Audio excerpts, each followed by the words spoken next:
para entender nuestro presente contundente. ¿Cómo estás, Joaquín? Buenos días. Buenos días, Marcelo. Muy bien. Espero Qué que bueno. todos por allá estén también muy bien. Muy bien, Joaquín. Muchas gracias. Te escuchamos, Joaquín, con tu tema de hoy.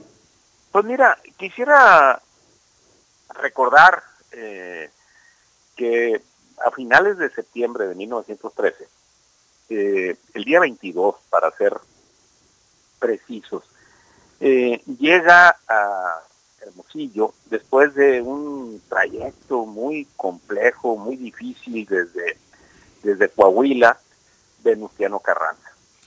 Hay que recordar que después del asesinato de Madero, el primer personaje, el primer gobernador, el hombre que de inmediato desconoció al gobierno fue Venustiano Carranza, al gobierno golpista, ¿no?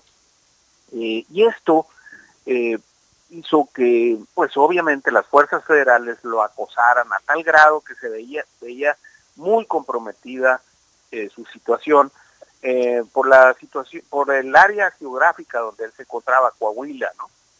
Entonces, a instancias de los sonorenses que ya habían desconocido en marzo al gobierno de Victoriano Huerta, lo invitan a venirse a Sonora y Venustiano Carranza podía haber cruzado la frontera, venir, tomar un tren en Estados Unidos y bajar por Nogales, pero no fue así, Marcelo.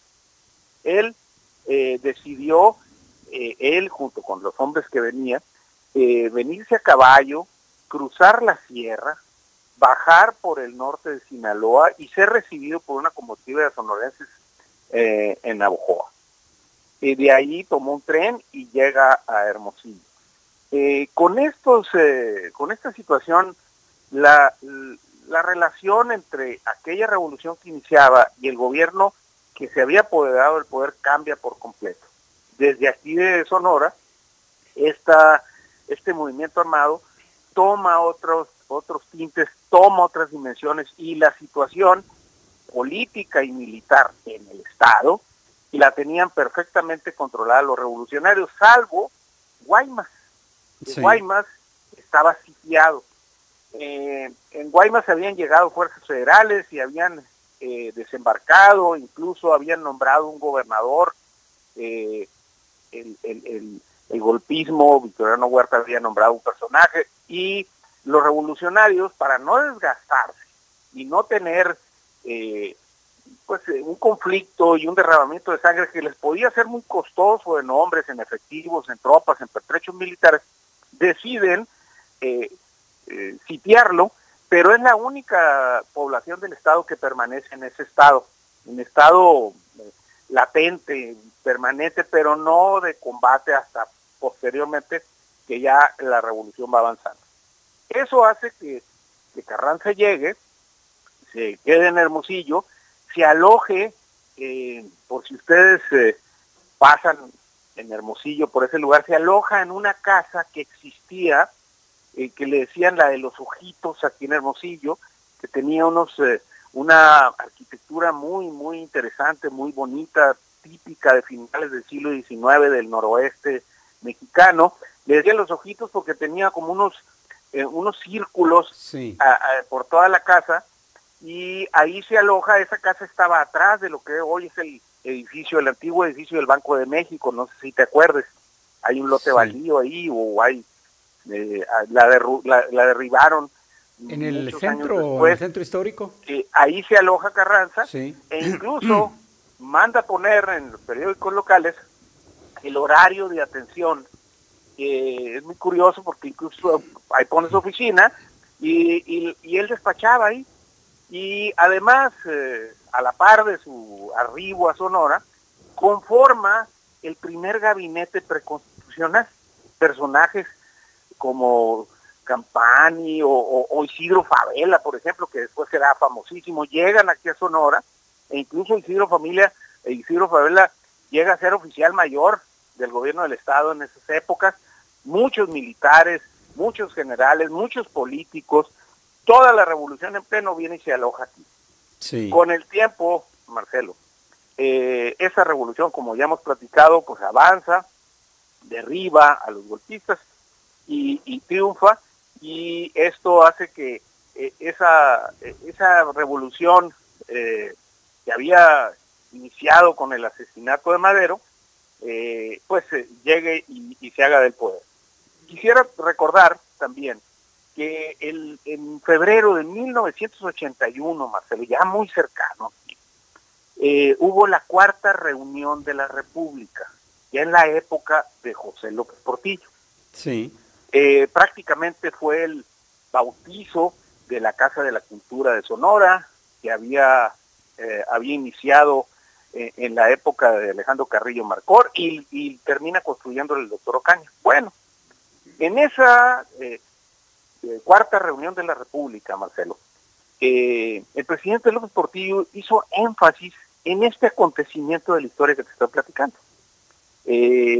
La llegada de Carranza, el día 24 Carranza en la sala de cabildos del Palacio de Gobierno, el 24 de septiembre, da un discurso que dibujará lo que será esa revolución triunfante, y en el discurso venía la idea, el esbozo o el proyecto de una nueva constitución.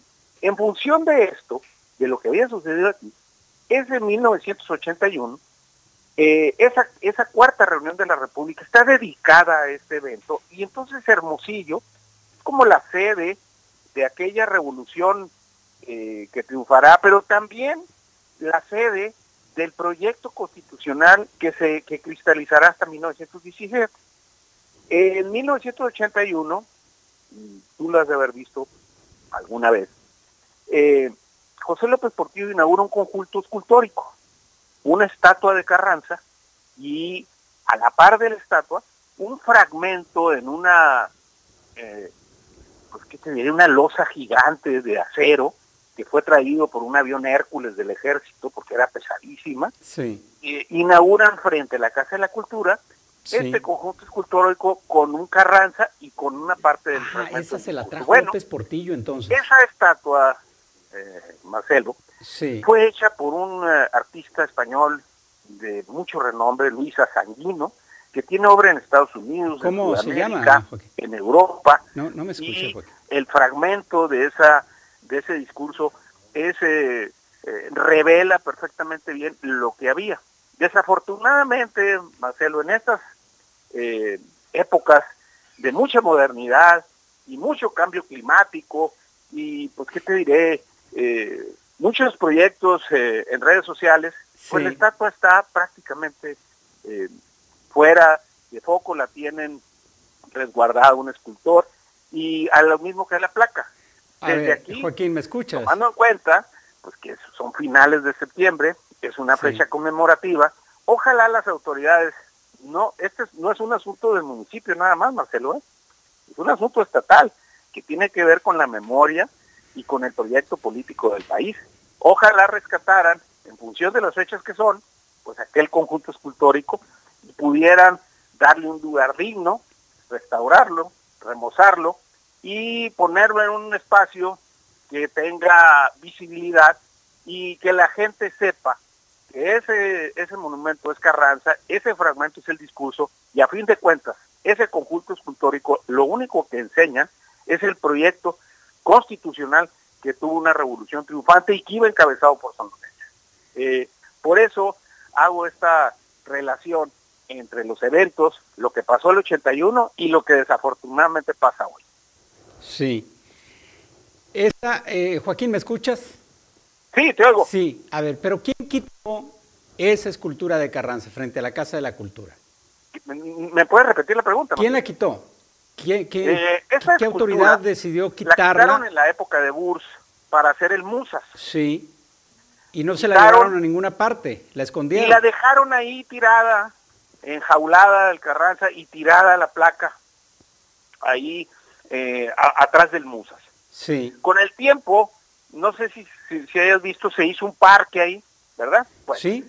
La placa después, bueno, la placa se la llevaron, está guardada, y la estatua la pusieron en la época del Maloro ahí cerca, en un parquecito que está cerca del Galerías. y la estatua pues estaba sola en un parque, ahí en un lugar donde no tiene ninguna relevancia, no tiene ninguna importancia, no hay ni tránsito importante, no es un parque público ni nada, y esa estatua empezó a sufrir vandalismo. Como es de bronce, Marcelo, lo primero que le mutilaron fue una mano y una espada. Sí. Y luego un sombrero con el que él está inmortalizado ahí, y empezaron y luego le cortaron una pierna.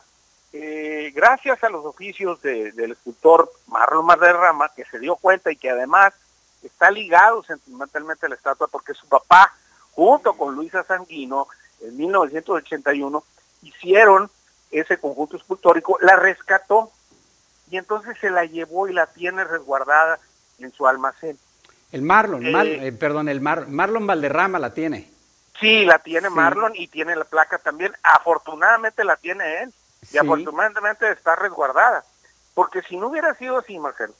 Ahí la tenemos, mira. La realidad la estamos proyectando en este momento. Lo hubieran vandalizado, lo hubieran destruido a tal grado, porque tú sabes que ahorita todo lo de cobre, bronce, eso pues se lo llevan. No, ya lo hubieran vendido toda. Toda. Es más, se la llevan así, se la llevan entera, lo que haya quedado de por ahí en algún... Bueno, te doy un dato para que lo visualices. Todo mundo aquí que nos estoy yendo en el sur de Sonora y todo, pues alguna vez habrá cruzado por el Boulevard Rodríguez, aquí en Hermosillo, donde están las estatuas de los presidentes. Sí. Las placas de los presidentes, que eran de bronce, puestas a finales de los 60 o a principios de los 60, bueno, ya no hay ni una. Se las robaron todas, incluyendo la de Plutarco Elías Calles, que está en el crucero pues más importante de la ciudad, y que montarte en esa glorieta pues es un riesgo enorme. Bueno, pues esa se la llevaron también. También. Faltaba entonces, más. No, pues imagínate una estatua en medio de la nada, una estatua gigante, de 2, 3 metros o 4 metros, con un pedestal, de un Carranza de bronce, pues imagínate, ¿no? Sí. La ceguetearon. Entonces, esto es un verdadero, pues, ¿qué te diré? Un crimen cultural, histórico, a la memoria, en fin.